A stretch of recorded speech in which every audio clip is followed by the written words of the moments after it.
ఈ నెల 7న జగిత్యాల జిల్లాలో సీఎం కేసీఆర్ పర్యటన నేపథ్యంలో మంత్రి హరీష్ రావు ఏర్పాట్లను పర్యవేక్షించారు. ఈ సందర్భంగా 2 లక్షల మందితో జిల్లా కేంద్రంలో భారీ బహిరంగ సభ ఏర్పాటు చేయనున్నట్టు వెల్లడించారు. అంతేకాకుండా జిల్లా కేంద్రంలోని నూతన కలెక్టరేట్ భవనంతో పాటు మెడికల్ కాలేజీ, నూతన పార్టీ ఆఫీసులను ముఖ్యమంత్రి ప్రారంభిస్తారని చెప్పారు. సీఎం కేసీఆర్ ముఖ్యమంత్రి అవడం వల్లే జగిత్యాల జిల్లా ఏర్పాటు సాధ్యమైందని తెలిపారు.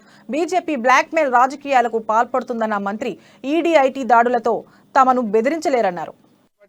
తెలంగాణ ప్రాంత మీకెక్కడ కూడా తల వంచే తెలంగాణ కాదు. ఇది ఖచ్చితంగా గట్టిగా పోరాటం, ప్రజల పక్షాన్ని నిలబడటం, ఈ రాష్ట్రం కోసం నిలబడటం. ఇది ఉద్యమాల గడ్డ ఈ తెలంగాణ. ఈ తెలంగాణలో అటువంటి జరగవు. మాకు ఇవేం కొత్త కావు. ఆనాడు సమైక్య రాష్ట్రంలో ఆంధ్ర పాలకులు చాలా కేసులు పెట్టిండ్రు, చాలా సార్లు అరెస్ట్ చేసిండ్రు, ఎన్నో అణచివేతలు మా మీద పెట్టినా తెలంగాణ కోసం నిక్కచ్చిగా నిలబడి కేసీఆర్ నాయకత్వంలో తెలంగాణ సాధించడం. ఇలా బీజేపీ కూడా మీరు ఎన్ని కుట్రలు చేసినా, ఎన్ని కేసులు పెట్టినా, ఎన్ని రకాలుగా మమ్మల్ని వేధించినా కూడా ప్రజల పక్షాన నిలబడతాం, తెలంగాణ అభివృద్ధి కోసం నిలబడతాం, తెలంగాణ ప్రాంత ప్రజల శ్రేయస్సు కోసం నిలబడతాం తప్ప మీకెక్కడ కూడా తల వంచే తెలంగాణ కాదు.